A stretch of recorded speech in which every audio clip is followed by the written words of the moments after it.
O primeiro indicador que eu vou ensinar é exatamente o capital de giro líquido. Capital de giro líquido. Então, o capital de giro eu já falei. Tudo que eu tenho de estoque, contas a receber, caixa. Perfeito. Agora líquido. Líquido de quê? Dívida. Então, se eu pegar, verificar quanto que eu tenho dinheiro no caixa. Opa, tem uma grana aqui no caixa. Quanto que eu tenho de estoque? Legal, tem uma quantidade boa de estoque para vender. Já está lá na prateleira, só o cliente aparecer que eu consigo vender. Perfeito. Quanto que eu tenho de contas a receber? Dá uma olhada, verifica que eu tenho algumas contas para receber no meu arquivo. Legal. Agora, quanto que eu tenho para pagar de funcionário?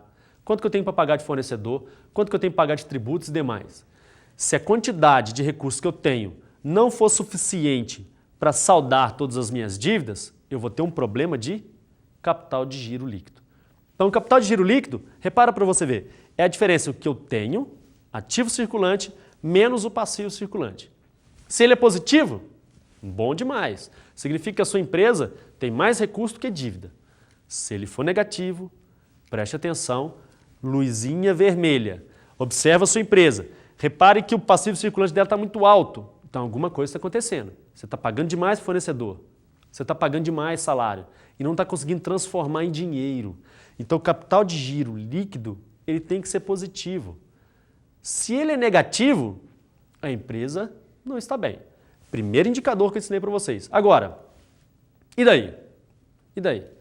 Ele tem que ser positivo, quanto maior, melhor? Opa, peraí. Muito grande o capital de giro, bom. Mas grande demais, já começa a complicar. Se eu tenho um capital de giro líquido alto, significa que eu tenho, paga exatamente o que eu devo. Mas está parado o recurso. Então, o capital de giro líquido deve ser positivo, perfeito, aprendi. Mas não alto. Por que não alto? Porque se ele for alto, é dinheiro de caixa que está parado na gaveta. É estoque que está parado na sua empresa. E é contas a receber que está dentro do arquivo. Então, trate de pegar o dinheiro de caixa e investir ele. Trate de pegar o seu estoque e produzir e vender. Elimine estoque. Trate de pegar suas contas a receber e investir. Então, se você investe, você automaticamente tira o dinheiro do caixa e joga para uma realizável a longo prazo. Vocês lembram? Dentro do ativo não circulante. Então, ele muda na contabilidade. Entenderam exatamente? Então, esse indicador é um indicador fundamental, que reflete exatamente como está a minha empresa. Como que é o bom? Resumindo, positivo, boa, mas muito grande? Não. Negativo, toma cuidado, muito grande, vamos fazer investimento. Esse é o resumo do capital de giro líquido. Vejamos no nosso slide.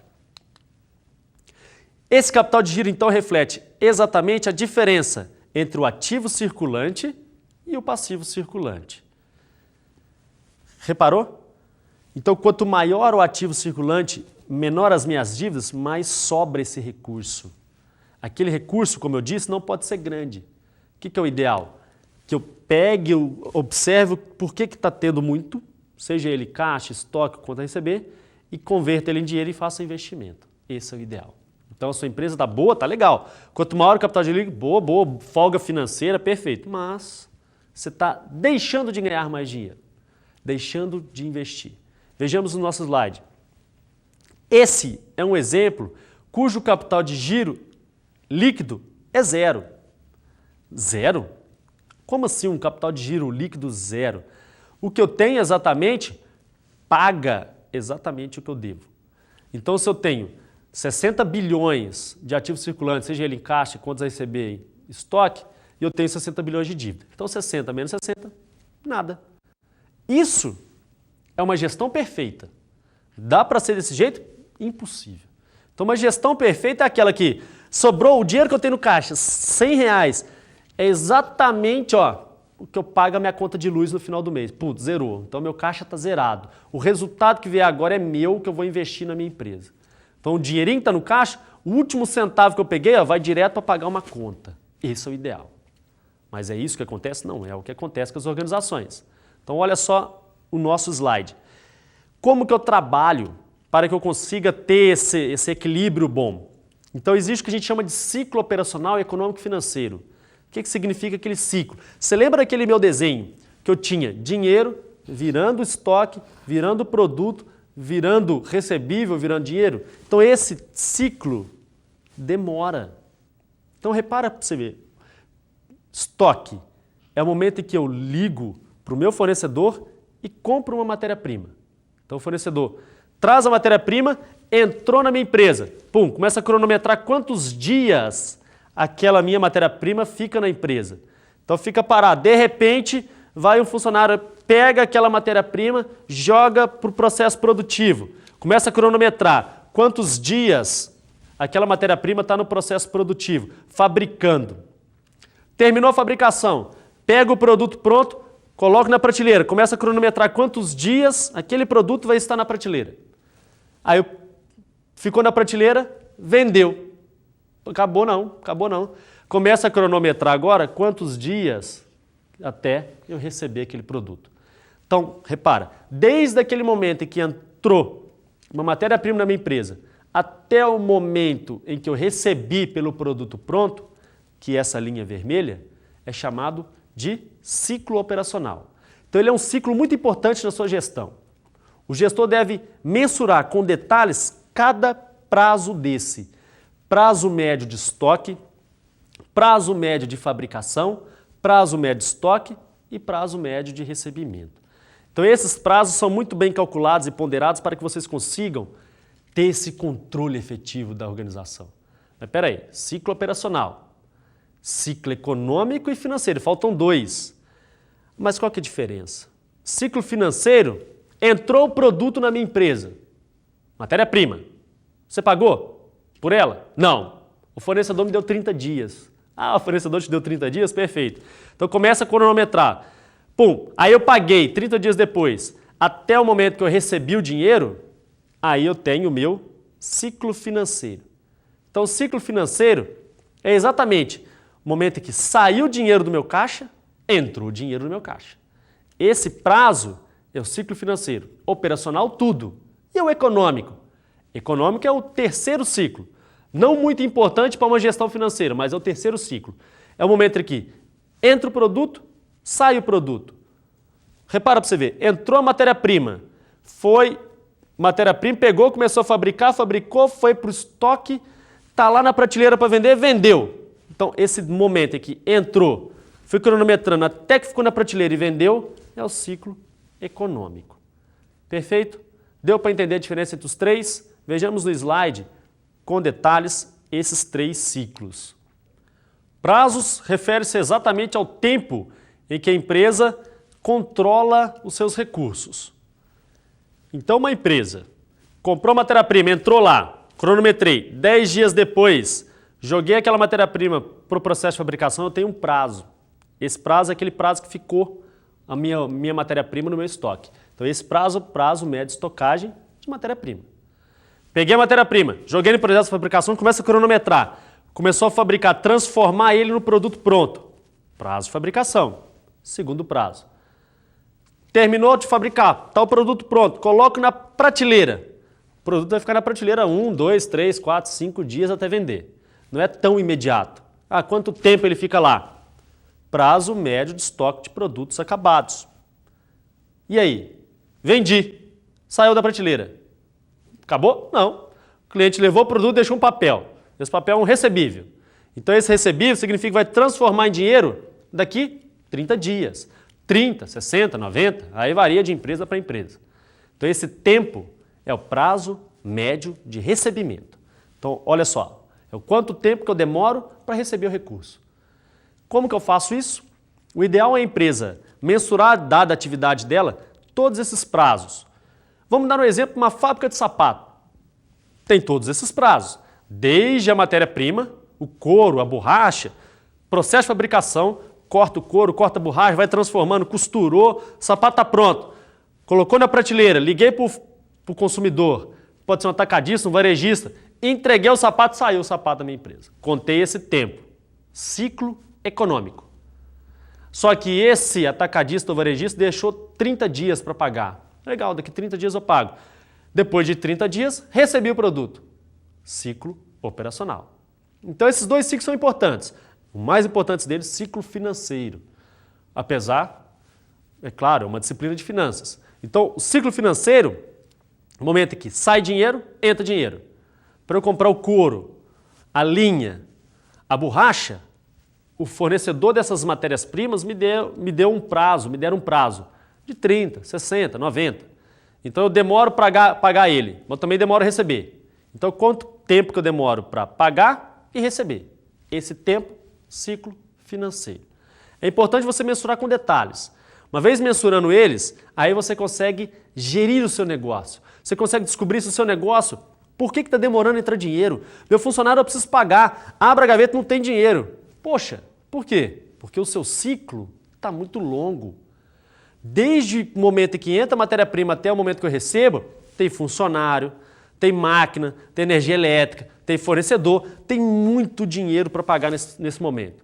O dinheiro demora a voltar para conseguir pagar. Então, esses ciclos devem ser muito bem controlados pela empresa. Como que você faz isso? Basta você ter controles básicos. Quais são eles? Vejamos. Prazo médio de recebimento. Quanto tempo que eu demoro para receber? Vai lá, abre o seu arquivo, vê quanto tempo que você dá. Se você dá um prazo de 30, 60, 90 para o seu consumidor pagar, então esse é o seu prazo médio de recebimento. Faz uma média entre 30, 60 e 90, você acha exatamente quanto tempo que você recebe médio para pagar. Prazo médio de pagamento do fornecedor. Vê, se seu fornecedor dá um prazo para você de 30 dias, então seu prazo médio de pagamento do fornecedor é 30 dias. Então, uso dois controles. Contas a receber, que é exatamente aquele controle que eu vejo recebimentos, olho os prazos das minhas contas a receber, mensuro com detalhes e vejo quanto que eu tenho de conta a receber. Contas a pagar, eu mensuro exatamente o prazo médio de pagamento do fornecedor. Essas duas contas devem estar equilibradas na sua empresa. Por quê? O contas a receber e o contas a pagar, se não tiver sincronizado, vai faltar dinheiro ou vai sobrar dinheiro. Aonde? No caixa. Então existem três controles básicos: contas a receber, contas a pagar e caixa. Sua empresa tem que ter isso. Seja ele num papelzinho, anotado tudo que você paga, tudo que você recebe, fluxo de caixa, seja ele numa planilha de Excel, um sistema super complexo, um mecanismo próprio. Então, mas não deixe de ter contas a receber, contas a pagar e sincronizar esses prazos. Prazo médio de pagamento do fornecedor. Quanto tempo que eu demoro para pagar o meu fornecedor? Vejamos agora no slide. Como eu calculo esses prazos? Eu mostrei como a gente calcula esses prazos utilizando uma métrica simples. Você vai lá, abre a gaveta e vê todas as suas contas, vê qual que é a política da empresa. De se dar créditos para 30, 60, 90, 120 e assim por diante. Então você calcula dessa maneira. Melhor forma possível. Lembrando, a melhor forma possível é você ir na empresa e perguntar esses prazos. Agora, se você é um analista, não foi na empresa, só está com os dados na sua mão, como você consegue mensurar eles? Então, por meio de balanço e DRE, balanço patrimonial e demonstrativo que eu mostrei anteriormente, você consegue estimar. Fica perfeito? Não fica. Mas você aproxima desses valores. Como que eu faço isso? Olha só no slide. Repare que no balanço patrimonial nós temos uma única conta, estoque. Então esse estoque é exatamente o estoque que eu tenho, seja ele matéria-prima, produto em processo, produto acabado. Então esse estoque é tudo. Tem como desmembrar o prazo médio de estoque entre matéria-prima e produto acabado? Não consigo via balanço DRE. Então a maneira que eu consigo é só o prazo médio de estoque. Pego o valor do meu estoque, multiplico por 360 e divido pelo meu custo da mercadoria vendida. Como que eu calculo esse estoque? Lembra, o balanço mostra exatamente um dia. O demonstrativo de resultado do exercício, 30 dias. Então eu vou pegar, qual que é aquele valor do meu estoque hoje? 10 mil reais. 10 mil reais de estoque vezes 360, ou seja, eu elevo ele para ano e divido pelo meu custo da mercadoria vendida. Aí eu tenho exatamente quantos dias eu demoro estocando minha matéria-prima. Muito fácil. Duas contas. Balanço de um lado, pego o estoque, 360, expandi, divido pelo custo da mercadoria vendida no meu DRE. Pego esses dois, está lá. Prazo médio de estoque. Muito útil para uma loja de sapato, uma loja que vende um produto, não fabrica. Então entra o produto, põe na prateleira. vendeu. Então eu só tenho um estoque. Estoque do meu produto pronto, por quê? Eu não fabrico, eu simplesmente compro, o consumidor, o fornecedor deixa o produto lá e eu vendo. Facilmente. E como eu calculo os outros prazos? Prazo médio de recebimento. Via balanço DRE. Mesma coisa. Pego o balanço, só que eu não vou olhar a conta estoque. Eu vou olhar quanto que eu tenho de crédito. Contas a receber. Então o que eu tenho hoje do meu balanço, do levantamento que eu fiz, de contas para receber? 15 mil reais. Pega esse valor, elevo para um exercício, um ano, 360 vezes, elevei ele para ano. Depois eu divido pelas minhas vendas, que está dentro do meu DRE. Mas espera aí, como é que eu calculo exatamente essas vendas? Essas vendas eram um pouco mais complicadas de calcular, porque se você reparar, não existe essa conta vendas. Então você precisa fazer uma continha básica. Pego 2 balanços, vezes estoque inicial e estoque final, a diferença é exatamente o que eu vendi. Então, eu calculo por meio meu prazo médio de recebimento. Esse é um indicador fundamental, que mostra exatamente quanto tempo que você está dando para o seu consumidor. Seja ele 30 dias, 60 e 90. Se ele for muito alto, opa, luzinha vermelha. Preste atenção. Você está dando muito prazo para o seu consumidor. Então, será se a sua política de crédito está sendo boa? Será se você não está fornecendo prazo demais ou já é uma prática dos meus concorrentes? Então, verifica com cuidado. Esse, apesar de ser um número, 30, 40, é um número que reflete quanto tempo vai demorar para você receber. Afinal, você precisa receber aquele recurso como organização. O último indicador, prazo médio de pagamento do meu fornecedor. Como que eu faço isso? Vou lá no contas a pagar. Do lado de lá, fornecedores. Vejo o que eu tenho de fornecedor, como é de um dia, como eu disse, balanço, elevo para 360 ano e divido pelas minhas compras. Tá, aí eu consigo exatamente esse prazo médio de pagamento do fornecedor. Então esses 3 indicadores são básicos para você conseguir calcular com detalhes via balanço e DRE. Lembrando novamente, estoque, balanço, custo da mercadoria vendida, DRE. Contas a receber, balanço, vendas, DRE. Contas a pagar, balanço, compras, diferença básica entre o estoque. Perfeito? Ficou clara essa conta? Vamos agora no meu slide.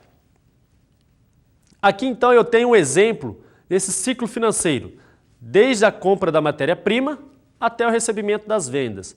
Como que eu faço esse cálculo para chegar no meu ciclo operacional, econômico e financeiro? Olha só no exemplo. Durante todo esse processo eu tenho um prazo médio de estoque de 72 dias. Tenho um prazo médio de pagamento do fornecedor de 30 dias. E um prazo médio de recebimento de 24 dias.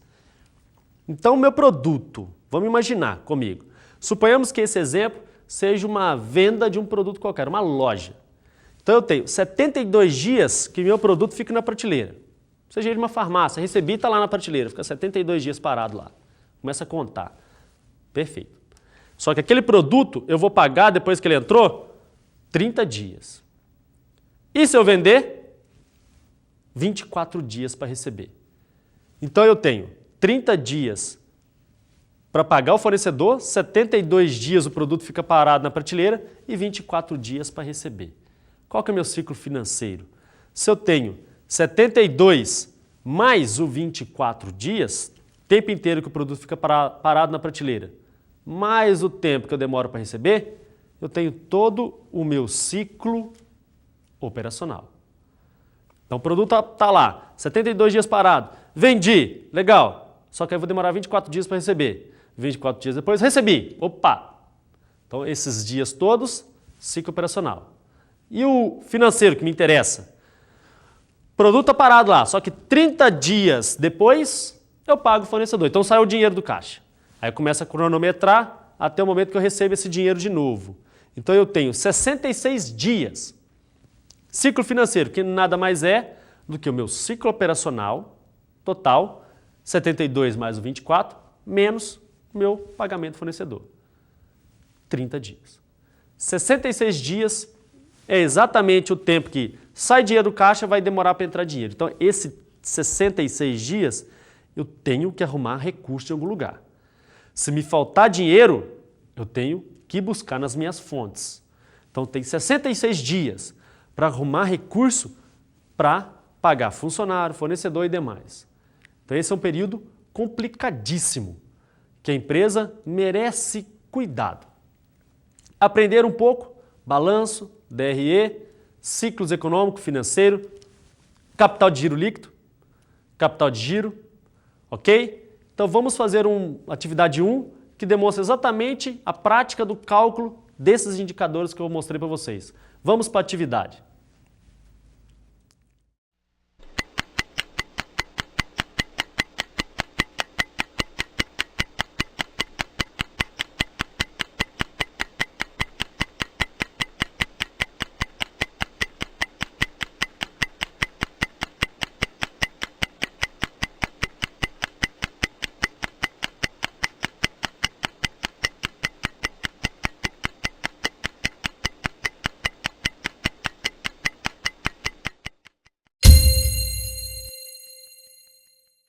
Fizeram as atividades, conseguiram mensurar os ciclos operacionais, financeiros e econômicos.